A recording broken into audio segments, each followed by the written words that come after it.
प्रिय छात्रों, आज हम उपस्थित हैं एक नया विषय लेकर के इंटरमीडिएट स्तर का सिंथेसिस। सिंथेसिस वाक्यों को जोड़ना परीक्षा में आता है, इंटरमीडिएट के भी कंपटीशन में भी जो है, और जो भी तैयारी कर रहे हैं कंपटीशन की, उनको ये मालूम होना चाहिए कि इंटरमीडिएट तक ही ग्रामर है। अर्थात आप लोग जो कंपटीशन तैयारी कर रहे हैं वो इंटरमीडिएट का तक का ग्रामर तैयार कर लेंगे, बस उनका काम चल जाएगा। क्योंकि इंटरमीडिएट ग्रामर के बाद जो है फिर जो है ग्रामर समाप्त हो जाता, फिर लिटरेचर शुरू होता है। तो इंटरमीडिएट तक ग्रामर पर्याप्त है जो कंपटीशन तैयारी कर रहे हैं और जो कक्षा 12 में लड़के 11-12 में पढ़ रहे हैं। तो इसमें सिंथेसिस आता है वाक्य को जोड़ना। तो जो सिंथेसिस में जोड़ने के लिए 3 प्रकार के वाक्य होते हैं। एक तो सिंपल सेंटेंस, दूसरा कॉम्प्लेक्स सेंटेंस, तीसरा कंपाउंड सेंटेंस। तो जब 2 या 2 से अधिक सेंटेंस को जोड़ते हैं, सिंपल सेंटेंस जोड़ते हैं, जब 2 या 2 से अधिक सिंपल सेंटेंस जोड़ते हैं एक में, तो 3 प्रकार का वाक्य बन सकता है। या तो सिंपल ही बनेगा, या वो कॉम्प्लेक्स बन सकता है, या कंपाउंड बन सकता है। सिंपल माने सरल वाक्य, साधारण वाक्य बनेगा जो है। कॉम्प्लेक्स माने मिश्रित वाक्य, कॉम्प्लेक्स माने मिश्रित वाक्य, और कंपाउंड माने संयुक्त वाक्य होता है। तो हम आज प्रारंभ करते हैं कंपाउंड सेंटेंस से। क्योंकि कंपाउंड सेंटेंस बहुत इजी है, तो हम सरल से कठिन की ओर चलते हैं। सिंथेसिस में जो इजी चीज़ है, जो आसान चीज़, उसको हम लोग पहले पढ़ लेते हैं ताकि समझ में आ जाए, उसके बाद कठिन चीज़ पढ़ेंगे। तो पहले वैसे सिलेबस में सिंपल सेंटेंस है, फिर कॉम्प्लेक्स, फिर कंपाउंड है, लेकिन हम उल्टा शुरू करते हैं, कंपाउंड शुरू करते हैं। तो कंपाउंड बहुत आसान है, कंपाउंड बहुत आसान है, इंटरमीडिएट बहुत आसान चीज़ है। ये सबसे आसान मार्क्स होते हैं, इसलिए कंपाउंड अगर समझ में आ जाएगा तभी दूसरी चीज़ समझ में आएंगी। क्योंकि कंपाउंड में इतनी सरल चीज़ समझ नहीं आएगी तो दूसरी चीज़ समझ में नहीं आएंगी। तो कंपाउंड में कुछ ज़्यादा चीज़ें नहीं हैं। देखिए कंपाउंड में क्या चीज़ है। कंपाउंड संयुक्त वाक्य, जो वाक्य को जोड़ दीजिए, केवल संयुक्त कर दीजिए। मिश्रित में मिश्रण हो जाता है जो कॉम्प्लेक्स होता है, और कंपाउंड उसी प्रकार जैसे मतलब कोई 2 चीज़ें हों, उसको बीच में फेविकोल लगा जोड़ दीजिए। तो वहीं इसके लिए जो है इसमें जोड़ना होता है। देखिए थोड़ा परिचय देख लीजिए। कंपाउंड सेंटेंस क्या है। कंपाउंड सेंटेंस ऐसे वाक्य होते हैं जिसमें कम से कम 2 क्लाजेज होते हैं। क्लाज समझ रहे होंगे आप लोग। उपवाक्य, एक वाक्य में कई उपवाक्य हो सकते हैं। क्लाजेज होते हैं उपवाक्य, जिसमें एक प्रिंसिपल क्लाज होता है, प्रधान उपवाक्य या मुख्य उपवाक्य। दूसरा कोऑर्डिनेटिंग क्लाज होता है, समानपदी उपवाक्य। देखिए कॉम्प्लेक्स में जो है प्रिंसिपल क्लाज होता है और सबऑर्डिनेट क्लाज होता है। प्रधान उपवाक्य होता है और आश्रित उपवाक्य होता है, जो आश्रित होता है। लेकिन इसमें आश्रित नहीं होता है, इसमें समानपदी होता है, कोऑर्डिनेटिंग क्लाज होता है, अर्थात समान महत्व रखता है। तथा वे कोऑर्डिनेटिंग कंजंक्शन से जुड़े होते हैं, अर्थात उनको जोड़ने के लिए, सिंथेसिस करने के लिए कोऑर्डिनेटिंग कंजंक्शन की आवश्यकता होती है। तो 2 सिंपल सेंटेंस को कोऑर्डिनेटिंग कंजंक्शन लगा करके जोड़ देंगे तो कंपाउंड सेंटेंस बन जाएगा। कोऑर्डिनेटिंग क्लाज देख लीजिए क्या है। ये वही क्लाज होते हैं जो अपने अर्थ या भाव के लिए किसी दूसरे क्लाज पर आश्रित ना हो, समानपदी क्लाज हैं, उपवाक्य हैं।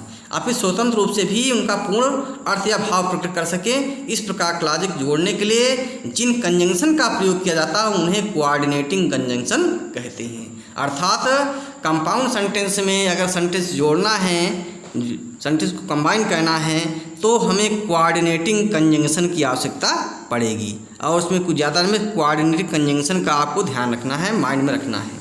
तो देखिए कोऑर्डिनेटिंग कंजंक्शन कौन होते हैं। 2 प्रकार के कंजंक्शन होते हैं। एक तो होते हैं कोऑर्डिनेटिंग कंजंक्शन, जो सहयोगी होते हैं, समानपदी वाले होते हैं, और दूसरा सबऑर्डिनेटिंग होते हैं, आश्रित वाले होते हैं। तो आश्रित वाले जो हैं, जो कंजंक्शन होते हैं, वो कॉम्प्लेक्स में प्रयोग होते हैं, कॉम्प्लेक्स से एडवर्ब क्लाज में प्रयोग होते हैं। या नाउन क्लास में प्रयोग होते हैं, लेकिन जो कोऑर्डिनेटिव होते हैं वो कंपाउंड लिखना है, कंपाउंड प्रयोग होते हैं। तो कोऑर्डिनेटिव कंजंक्शन आपको अध्ययन करना है कौन कौन से होते, कैसे जोड़ेंगे। तो देखिए कोऑर्डिनेटिव कंजंक्शन 4 प्रकार के होते हैं। कोऑर्डिनेटिंग जो कंजंक्शन होते हैं वो 4 प्रकार के होते हैं। पहला होता है कम्युलेटिव कंजंक्शन, जो जोड़ने का कार्य करे। जो कंजंक्शन एक कथन को दूसरे से जोड़े उन्हें कम्युलेटिव कंजंक्शन कहते हैं। इसमें कौन कौन होते हैं, जैसे एंड होता है, सबसे महत्वपूर्ण एंड है, बोथ एंड है, नॉट ओनली बट आल्सो है, एज वेल एज है। 4 हैं केवल। कितने हैं ये? 4 हैं। तो कम्युलेटिव कंजंक्शन में 4 होते, 4 याद रखना आपको। 4 में 2 भी याद रखेंगे तो काम चल जाएगा जो है, इसलिए बहुत आसान है। केवल 4 प्रकार के होते हैं कंजंक्शन, ये 4 प्रकार 2-2 प्रकार याद रखेंगे तभी जो है आप जो है कोई भी सेंटेंस आएगा आप जो है तो कंपाउंड में जोड़ने में समर्थ हो जाएंगे। अब देखिए इसका एग्जाम्पल देखिए, I reach the circus, I purchased 2 tickets. मैं सर्कस पहुंचा, मैंने 2 टिकट खरीदे। तो जहाँ पर सेंटेंस को केवल जोड़ना हो तो बीच में जो है कम्युलेटिव कंजंक्शन लगा दीजिए, कोऑर्डिनेटिव कंजंक्शन लगा दीजिए। उसमें कौन लगाएंगे आपको? एंड, जो भी सूट करे इस 4 में से लगा दीजिए। देखिए क्योंकि पहले सेंटेंस का दूसरे सेंटेंस कोई जो है संबंध नहीं है, अर्थात वो पृथक है वो पृथक है जो है, तो इसमें जोड़ने के लिए एंड लगा देंगे तो जुड़ गया। I reach the circus and I purchased 2 tickets. मैं सर्कस पहुंचा और मैंने 2 टिकट खरीद लिए। तो इसमें सबसे ज़्यादा अच्छा कंजंक्शन एंड लग रहा है, एंड लगा दिए और सेंटेंस जुड़ गया जो है कंपाउंड, उसमें जो है कंपाउंड सेंटेंस जुड़ गया। I reach the circus and I purchased 2 tickets. तो इसमें 2 क्लाज हो गए, आई रीच द सर्कस ये प्रिंसिपल क्लाज हो गया, एंड आई परचेज्ड 2 टिकट्स और मैंने 2 टिकट खरीदे ये कोऑर्डिनेट क्लाज हो गया, उसका समानार्थी क्लाज हो गया। तो ये दोनों अपने अर्थ में अपने स्वतंत्र हैं, अर्थात ये दूसरा सेंटेंस पर आश्रित नहीं है, कॉम्प्लेक्स में आश्रित होता है। तो एंड से जोड़ देंगे। जो जहाँ पर 2 सेंटेंस जोड़ना हो तो वहाँ आपको कम्युलेटिव कंजंक्शन प्रयोग करना है जोड़ने वाले। और जोड़ने वाले देखिए कितने होते? 4 होते केवल। एंड होता है, बोथ एंड होता है, नॉट ओनली बट आल्सो होता है, एज वेल एज और भी होता है। तो इस प्रकार से इस 4 में से जो भी सबसे ज़्यादा उपयुक्त लगे दोनों जोड़ने के लिए उसको लगा दीजिए। तो सबसे अच्छा एंड इसमें लग रहा है, उपयुक्त लग रहा है, सुटेबल है, एंड जोड़ दिया जो है। अगला देखिए example, he is intelligent, he is diligent. वो प्रतिभाशाली है, वो परिश्रमी है। अब यहाँ 2 सेंटेंस हैं, दोनों जोड़ना है, कंपाउंड जोड़ना है, तो एक तो एंड लगा देंगे, ही is intelligent and he is diligent. वो प्रतिभाशाली है और वो परिश्रमी है, तो एंड लग गया। दूसरा इसमें बोथ एंड भी चल सकता है, बोथ, और बोथ के बाद जो है एक शब्द उसकी जो है उसका एडजेक्टिव रखेंगे, he is both intelligent and diligent. वो दोनों प्रतिभाशाली और परिश्रमी है, वो प्रतिभाशाली और परिश्रमी दोनों है। तो इस प्रकार से एज वेल एज लगा सकते हो इसमें जो है, he is intelligent as well as diligent. वो प्रतिभाशाली है और परिश्रमी भी, वो प्रतिभाशाली है और परिश्रमी भी। तो इस प्रकार से इसमें तीनों लग सकते हैं, नॉट ओनली बट आल्सो मिल सकता है। He is not only intelligent but also diligent, भी 4 लग सकते हैं इसमें जो है। तो इस प्रकार से अगर एक भी याद रखेंगे जो है तो उससे वाक्य जुड़ जाएगा, 1-2 याद रखें उससे वाक्य जुड़ जाएगा। इसमें 4 लग सकते हैं, he is not only intelligent but also diligent. इस प्रकार से नॉट ओनली बट आल्सो मिल सकता है। तो 4 होते हैं जोड़ने वाले, इनको माइंड में आपको रखना है कंपाउंड बनाने के लिए। अगला देखिए, he is not only intelligent but also diligent था, तो भी लग गया। अगला देखिए अल्टरनेटिव होता, पहला जोड़ने वाला होता, दूसरा विकल्प वाला होता। या विकल्प हो, जो कंजंक्शन 2 विकल्पों में से एक की चॉइस अर्थात विकल्प छांटे उन्हें अल्टरनेटिव कंजंक्शन कहते हैं। जैसे आइदर आर है, नाइदर नार है, आर है, अदरवाइज है, इल्स है। इल्स माने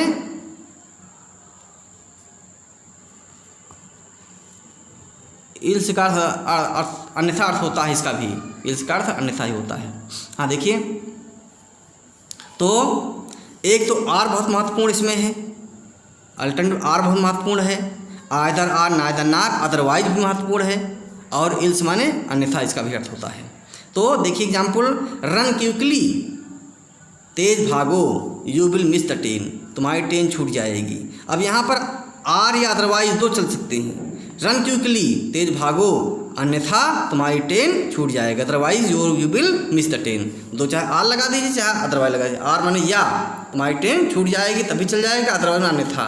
तो अदरवाइज ज़्यादा सूटेबल लग रहा है तो अदरवाइज ज़्यादा अच्छा है। वैसे आर से भी वाक्य सही माना जाएगा। रन क्विकली, तेज भागो, या तुम्हारी ट्रेन छूट जाएगी। तो ये कंपाउंड में सेंटेंस सिंथेसिस हो गया, जुड़ गया जो है।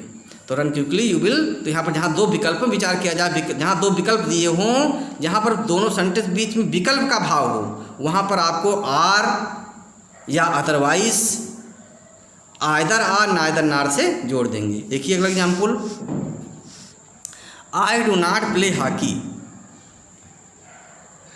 मैं हॉकी नहीं खेलता हूँ। आई डू नॉट प्ले क्रिकेट, मैं क्रिकेट नहीं खेलता हूँ। और यहाँ डू नॉट इसमें भी लगा हुआ, डू नॉट इसमें भी लगा हुआ। जहाँ पर डू नॉट दोनों में लगा हो, दोनों सेंटेंस में जोड़ने के लिए नाइदर ना लगाइए। आई प्ले नाइदर हॉकी नार क्रिकेट, ना तो मैं हॉकी खेलता हूँ और ना क्रिकेट खेलता हूँ, क्रिकेट। तो इस प्रकार नाइदर ना लग जाएगा, बीच में रिक्त स्थान में एक शब्द प्रयोग हो जाएगा, नाउन या एडजेक्टिव होगा। ही प्ले नाइदर हॉकी नार क्रिकेट हो जाएगा।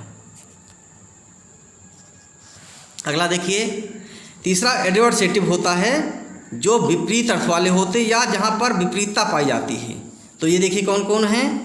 बट एट स्टिल, बट माने लेकिन होता है, हाउएवर माने फिर भी होता है, नेवरथिल में तथाप होता है, स्टिल माने फिर भी होता है, एट माने फिर भी होता है। जैसे एग्जाम्पल देखिए, ही केम टू माई हाउस, वो मेरे घर आया।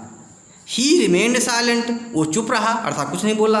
तो he came to my house but he remained silent, वो मेरे घर आया लेकिन वो चुप रहा है। तो बट एट स्टिल कुछ भी लग सकता है, चारों लग सकते हैं। बट ही रिमेंड साइलेंट, लेकिन वो चुप रहा, फिर भी वो चुप रहा, येट ही रिमेंड साइलेंट, या तथाप माने तथाप भी लग सकता है। तो इस प्रकार कोई भी चारों में से कोई एक लगा दीजिए जो है, बस वो कंपाउंड में जुड़ जाएगा। एग्जाम्पल और देखो, he is suffering from fever, he is happy, वो बुखार से पीड़ित है, वो प्रसन्न है, अर्थात इसका विपरीत है, वो प्रसन्न नहीं रहना चाहिए था लेकिन प्रसन्न है। तो यहाँ जहाँ विपरीतता प्रकट हो दूसरे सेंटेंस पहले सेंटेंस की, वहाँ पर एडवर्टिस्ट लगाते हैं। तो he suffering from fever yet he is happy, वो जो है बुखार से पीड़ित है फिर भी वो प्रसन्न है। इस फिर भी या स्टिल ज़्यादा अच्छा लग रहा है, स्टिल भी लग जाएगा, निवर्थ भी लग जाए, निवर्थलेस भी लग जाएगा जो है, इस प्रकार से लगा देंगे। तो ये तो तीसरा एडवर्सेटिव हो गया। चौथा होता परिणाम सूचक, जहाँ पर पहले सेंटेंस के दूसरे सेंटेंस परिणाम निकले वहाँ पर इन कंज प्रयोग होता है। जिन कंजंक्शन के द्वारा एक स्टेटमेंट से दूसरे स्टेटमेंट में परिणाम निकलता हो या सिद्ध होता है कि उन्हें इलेक्टिव कंजंक्शन या सिद्ध होता हो, उन्हें इलेक्टिव कंजंक्शन कहते हैं। जैसे इसमें सो होता है सबसे महत्वपूर्ण, देयरफॉर है इसलिए, कॉन्सिक्वेंटली माने परिणाम स्वरूप, फार माने के कारण होता है, देन माने तब होता है। ये 5 होते हैं, 5 में से कोई 1-2 याद रहेंगे तब भी आप जोड़ देंगे जो है, जुड़ जाएगा आप जो है। ही did not work hard he failed, उसने कठिन परिश्रम नहीं किया वो असफल हो गया। तो सो लग जाएगा, परिणाम निकला दूसरे में जो है। दिन भी लगा सकते, तब वो फेल हो गया, दिन भी लगा सकते जो है। कॉन्सिक्वेंटली में लगा सकते हो, ही did not work hard consequently he failed, उसने कठिन परिश्रम नहीं किया परिणाम स्वरूप वो फेल हो गया। तो इस प्रकार चारों 5 लग सकते हैं। तो कोई एक आपको लगाना है जो है, कोई एक माइंड में रखना, लगा देना जो है। तो ही डिड नॉट वर्क हार्ड, उसने कठिन परिश्रम नहीं किया, सो ही फेल्ड, इसलिए वो फेल हो गया। अब मान लीजिए कहा जाता है ही did not work hard he past, उसने कठिन परिश्रम नहीं किया और पास हो गया। तो यहाँ पर परिणाम जो है वो जो है सो लग जाता जो है, सो ही डिड नॉट सो लग गया। अगर होता ही वर्क हार्ड ही फेल्ड तो उल्टा लग जाता जो है, एट ही फेल्ड हो जाता जो है। अगला देखिए example, I do not go to school, I do not go to school, I have not uniform, मैं स्कूल नहीं गया, मेरे पास यूनिफॉर्म नहीं था। तो यहाँ पर देखिए फार लगा देंगे जो है के कारण। I do not go to school, so I have for I have not uniform, क्योंकि मेरे पास यूनिफॉर्म नहीं था। तो फार का अर्थ क्योंकि होता है, इसमें ध्यान रखेंगे, कॉम्प्लेक्स में विकास प्रयोग करते हैं और इसमें फार क्योंकि लिए फार प्रयोग करते हैं। ध्यान रखेंगे आप, विकास भी नहीं लगेगा। I do not go to school, for I have not uniform, मैं स्कूल नहीं गया क्योंकि मैं स्कूल नहीं जाता हूँ क्योंकि मेरे पास यूनिफॉर्म नहीं है। या इस प्रकार कर सकते हो, आई हैव नॉट यूनिफॉर्म मेरे पास यूनिफॉर्म नहीं है। So I do not go to school, इसलिए मैं स्कूल नहीं जाता हूँ। तो सो भी लगा सकते हो, तो सेंटेंस से पहले लाना पड़ेगा, तो सेंटेंस क्रम बदलना पड़ेगा। आई हैव नॉट यूनिफॉर्म, मेरे पास यूनिफॉर्म नहीं है। So I do not go to school, इसलिए मैं स्कूल नहीं जाता हूँ। तो चाहे इसमें सो लगा दीजिए, चाहे फाल लगा दीजिए, बस सो लगाने में इसको ये सेंटेंस पहले लाना पड़ेगा जो है। I have not uniform, so I do not go to school हो जाएगा। इस प्रकार से हम जो है दो सिंपल सेंटेंस, दो या दो से अधिक सिंपल सेंटेंस को जोड़ करके एक कंपाउंड सेंटेंस बनाते हैं। अब पुनः हम इसको जो शॉर्ट में देख लेते हैं ताकि आपको समझ में आ जाए। बहुत आसान हम तरीका अपन बता रहे हैं आपको जो है। देखिए, सिंथेसिस इनटू कंपाउंड सेंटेंस वही है, उसमें विस्तार समझाया गया है। इसमें थोड़ा शॉर्ट में देख लीजिए ताकि केवल मेन चीज़ आप याद रखेंगे, उससे ज़िंदगी भी याद रहेगा। सिंथेसिस इनटू कंपाउंड सेंटेंस, संयुक्त वाक्य में जो है वाक्यों को जोड़ना। तो इसमें 4 प्रकार के मैंने बताया, 4 प्रकार के कोऑर्डिनेटिंग कंजंक्शन होते हैं। 4 प्रकार के कोऑर्डिनेटिंग कंजंक्शन होते हैं। एक तो जोड़ने वाले होते हैं, दूसरा वैकल्पिक होते हैं, तीसरा विरोध या विपरीत अर्थ वाले होते हैं, चौथा परिणाम सूचक होते हैं। तो जो जोड़ने वाले कम्यूनिटिव होते हैं वो देखिए 4 होते हैं। And, both and, as well as, not only but also, 4 होते हैं। आप केवल 2 याद रखेंगे, एंड, बोथ एंड, आपको काम चल जाएगा। आप जोड़ लेंगे, कोई भी सेंटेंस आएगा और जोड़ने वाले होंगे मान लीजिए इसमें, तो इससे आप जोड़ लेंगे जो है। अगर विकल्प वाले आ जाएंगे तो वैकल्पिक वाले में 5 होते हैं। आर या अदरवाइज अन्यथा, आइदर आर या तो, नाइदर नार ना तो, या इल्स अन्यथा नहीं, नहीं तो होता अर्थ या अन्यथा होता है इसका, नहीं तो अन्यथा होता है इसका अर्थ। 2 अर्थ होते हैं इसका, तो अन्यथा होता है, इल्स माने अतिरिक्त होता है, अन्यथा भी होता है इसका अर्थ, नहीं तो होता है। तो 5 होते हैं। इसमें आप केवल 3-4 याद रखेंगे। एक तो आर याद रखना है आपको, बहुत इंपॉर्टेंट है।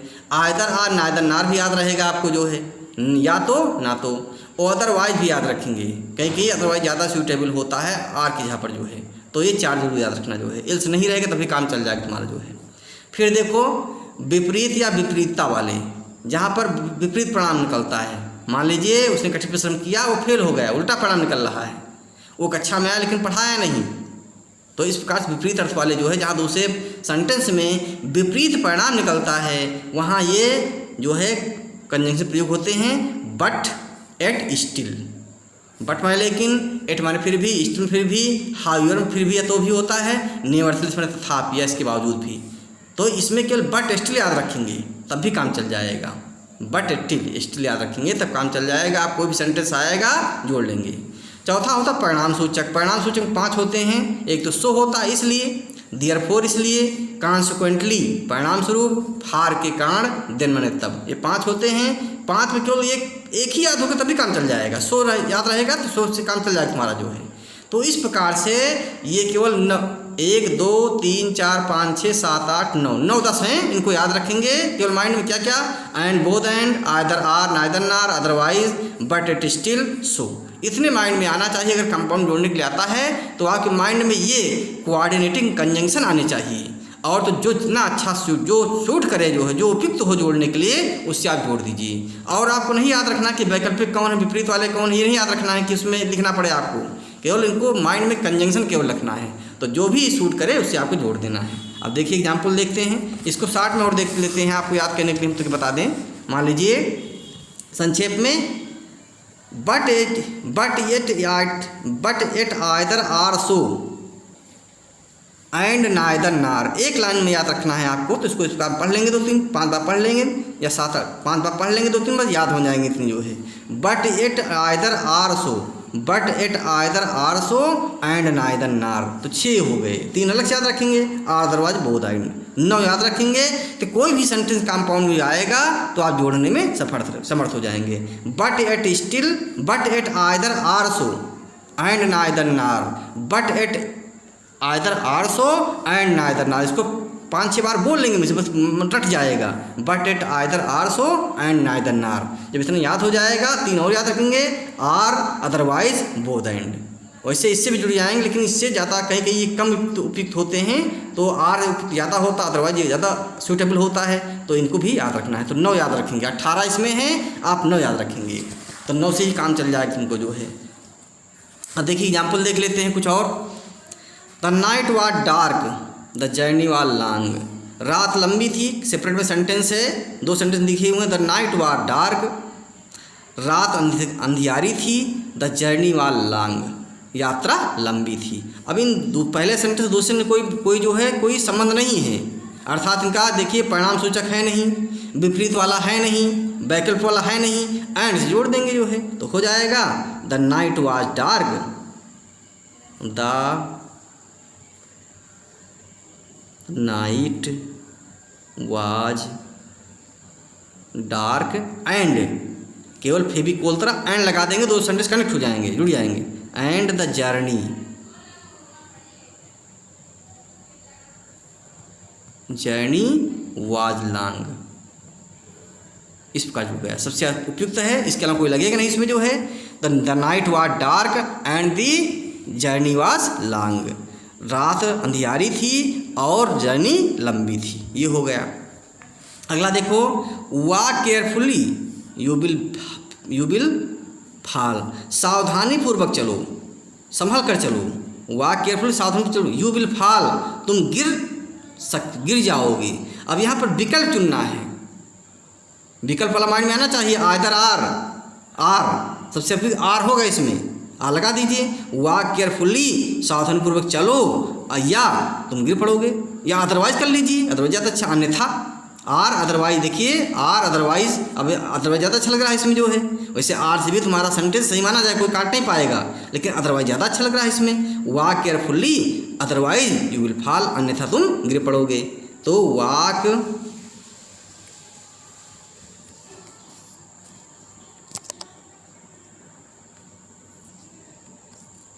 देखिए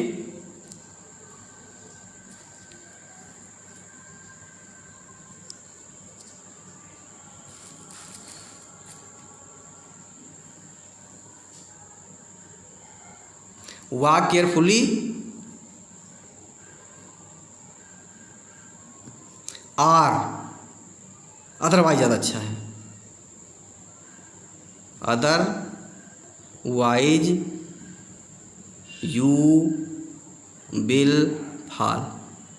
अगला देखिए, राम इज वाइज, राम बुद्धिमान है, ही इज जेंटिल, राम बुद्धिमान है, एंड छोड़ दो कि तो एंड लग जाएगा, दूसरा नॉट ओनली बट आल्सो भी लग जाएगा, एज वेल एज भी लग जाएगा। Ram is wise as well as gentle, Ram बुद्धिमान है और सज्जन भी है, या Ram is not only wise but he is also gentle हो जाएगा जो है, तो इसमें कम्युनिटी वाला लगेगा। अगला, he was not invited, he did not go to the function, वो इन्वाइट नहीं था, he did not go to function. देखिए, he did not invited, he was not invited, he was not invited, वो निमंत्रित नहीं था। अब यहाँ पर परिणाम निकल रहा है, सो लगा देंगे, so he did not go to the function, so he did not go to the function, function हो गया।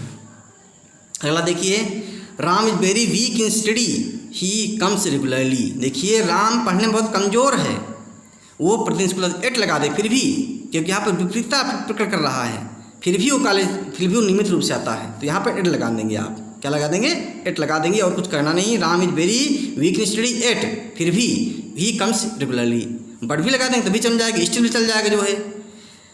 Do it well, don't do it at all, do it well, इसे कीजिए, इसे बिल्कुल मत कीजिए, तो यहाँ पर विकल्प वाला लग रहा है कि एक में कार्य हुआ दूसरे में उसका विकल्प बता रहा है, तो आर लगा देंगे, or do it well, or don't do it at all, इसे कीजिए, अन्यथा अदरवाइज भी चल सकता है, आर या बिल्कुल मत कीजिए, अदरवाइज भी अच्छा लग रहा है, अदरवाइज अन्यथा बिल्कुल, तो यहाँ बीच में क्या लगेगा, जोड़ देंगे, do it well or don't do it at all, इसे कीजिए या बिल्कुल मत कीजिए, डू इट वेल उसको अच्छी प्रकार से कीजिए, अन्यथा मत बिल्कुल मत कीजिए, बिल्कुल अच्छी प्रकार से, डू इट वेल इसको अच्छी प्रकार से कीजिए, अन्यथा इसको बिल्कुल मत कीजिए, तो बीच में जो है अदरवाइज जोड़ देंगे। अगला देखिए, he was a poor man, he was a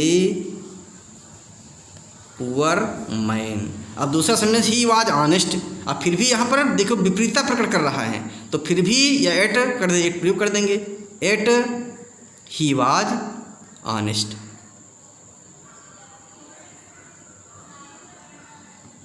इस प्रकार कर देंगे। तो इस प्रकार से जो है कंपाउंड सेंटेंस में जोड़ना बहुत आसान है। बस आपको क्या ध्यान रखना है, आप केवल जो है 4 प्रकार के कोऑर्डिनेटिंग कंजंक्शन होते हैं, उसमें 2-2 ये 3-3 जो है याद रखा, 8-9 याद रखिए, बस आप काम चल जाए। इससे कम्युनिटी वाला आप एंड बोथ एंड याद रखेंगे, आर आइदर आर नाइदर नार याद रखेंगे, अदरवाइज याद रखेंगे। इसमें जो है विपरीत में, इसमें विपरीत वाले 5 होते हैं, but yet still, however, nevertheless. इसमें बट येट याद रखेंगे जो है, और इसमें परिणाम सूचक केवल एक ही याद रखेंगे, सो से काम चल जाएगा आपका। कोई भी आ गया परिणाम निकल रहा होगा, he worked hard, he past, उसने कठिन परिश्रम किया, वो परिश्रम पास हो गया, सो ही पास्ट हो जाएगा, परिणाम निकला है। He worked hard, so he past in the examination, इसने कठिन परिश्रम किया, वो परिश्रम फेल हो गया। He worked hard but yet still लगाएंगे, इसमें विपरीत वाला लगाएंगे, but yet still he failed in the examination. इस प्रकार से हो जाएगा जो है। तो इस प्रकार से इसको आप तैयार कर लेना जो है, बहुत सरल चीज़ है, क्योंकि सिंथेसिस में सबसे सरल कंपाउंड में जोड़ना होता है।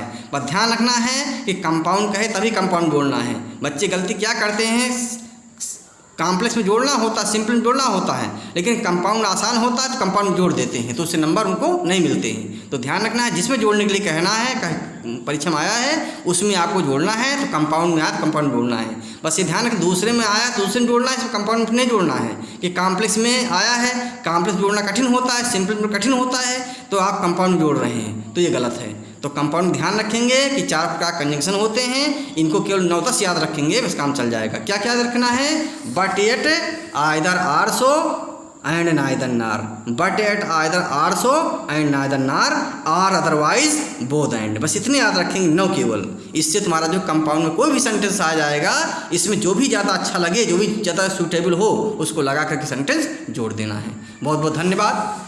अब अगले दिन हम लोग जो है सिंपल सेंटेंस में सिंथेसिस अध्ययन करेंगे कि सिंपल सेंटेंस जो है सिंपल सेंटेंस कैसे बनाते हैं। चलिए, बहुत बहुत धन्यवाद।